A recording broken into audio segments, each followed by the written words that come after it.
Olá, seja muito bem-vindo ao nosso canal Profissão Enfermagem. Quem está falando aqui com você é o enfermeiro Fabiano e hoje nós vamos falar sobre cuidados de enfermagem ao paciente traqueostomizado. Nós sabemos que a traqueostomia é um procedimento cirúrgico realizado pelo médico e que é a enfermagem que cuida desse paciente após esse procedimento. Então, qual é o significado do termo traqueostomia? A traqueostomia, como eu já disse, é uma cirurgia. É uma intervenção cirúrgica que consiste na abertura de um orifício na traqueia e na colocação de uma cânula para passagem de ar, tá? Que é a traqueostomia. O paciente, para ser traqueostomizado, existem alguns parâmetros dependendo do protocolo de cada instituição. Normalmente, os protocolos eles rezam que o paciente com tubo orotraqueal de 7 a 10 dias já é indicado a traqueostomia, para que possa evitar tanto a estenose de traqueia quanto o PAV, tá? Que é a pneumonia por ventilação mecânica. O doente com traqueostomia, ele depende muito da equipe de enfermagem. Após ter sido efetuada uma traqueostomia, ele pode ficar apreensivo em virtude da sua incapacidade de comunicar com os outros e com o medo também de sofrer asfixia. No pós-operatório imediato, será necessário grande vigilância do doente. Por quê? Por conta das complicações que possam surgir, das quais já falamos anteriormente. É necessário a monitorização contínua desse doente. O estoma recentemente feito, ele deve ser mantido por intermédio da aspiração de secreções adequada e esta deve ser efetuada de 5 em 5 minutos, durante as primeiras horas do pós-operatório. A necessidade de aspiração poderá ser determinada pelo som do ar que vem da cânula, especialmente se o doente respirar profundo. Quando a respiração é ruidosa, o pulso e a frequência respiratória aumentam. O doente necessita de aspiração. Os doentes que estão conscientes podem geralmente indicar quando necessitar de aspiração. Um doente que consiga expulsar as secreções pela tosse não necessita de ser aspirado tão frequentemente. Se os sinais vitais se encontram estáveis, o doente ele deve ser colocado em posição semi-Fowler para facilitar a ventilação, promover a drenagem, minimizar o edema e evitar a tensão sobre as linhas de sutura.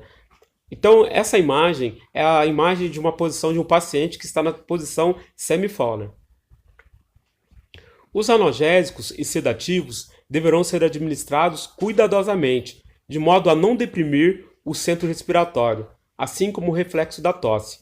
A traqueostomia constitui uma porta aberta à entrada de micro-organismos patogênicos para as vias respiratórias inferiores, aumentando o risco de infecção. É essencial que sejam rigorosamente implementadas as seguintes intervenções preventivas de enfermagem. Reduzir ao mínimo o risco de infecção. Qualquer tubo inserido no interior da traqueia provoca irritação da mucosa, em consequência, a maior produção de muco. Procedimento: observar o doente regularmente quanto ao excesso de secreções e fazer aspiração segundo a norma do serviço e com a frequência necessária. Substituir traqueias, peças em T ou máscaras de O2, sempre que essas caiam no chão, e protegê-las quando não estiver sendo utilizadas pelo doente. Remover a água que condensa na traqueia e não a introduzir novamente no nebulizador.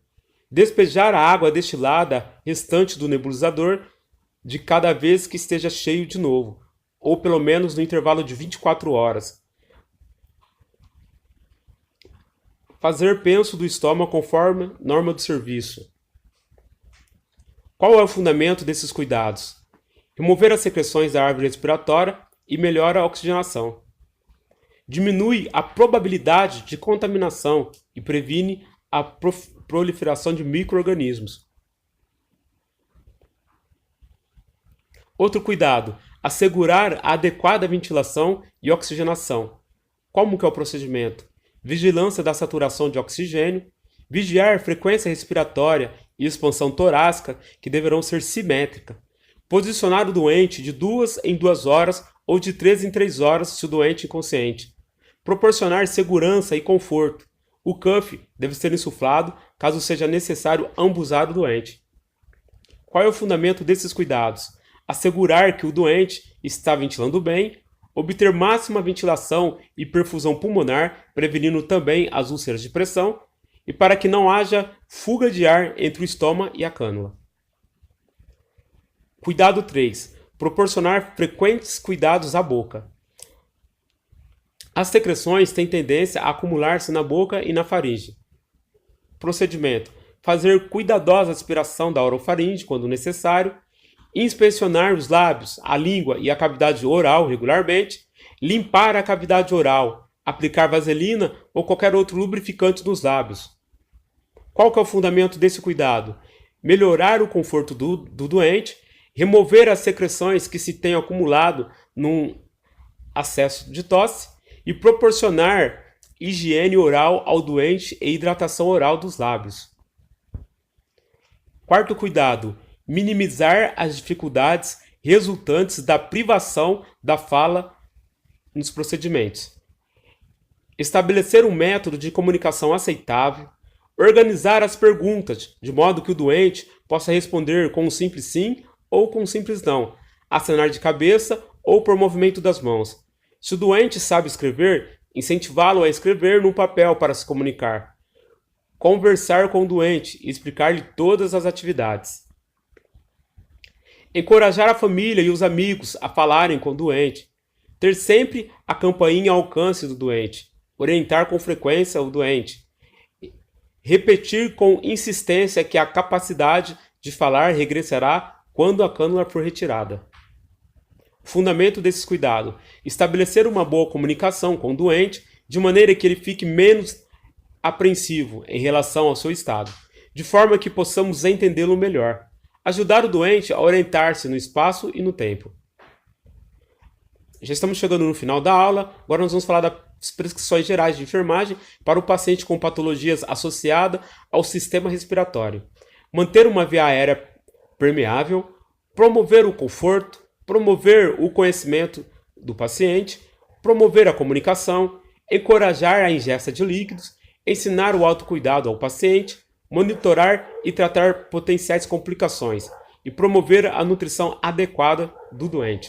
Então esses são os cuidados de enfermagem em relação à traqueostomia. Espero que vocês tenham gostado dessa aula, tá? Deixe o seu comentário, deixe o seu like aí. Se você ainda não se inscreveu no nosso canal, se inscreva no nosso canal. Um abraço e até o próximo vídeo.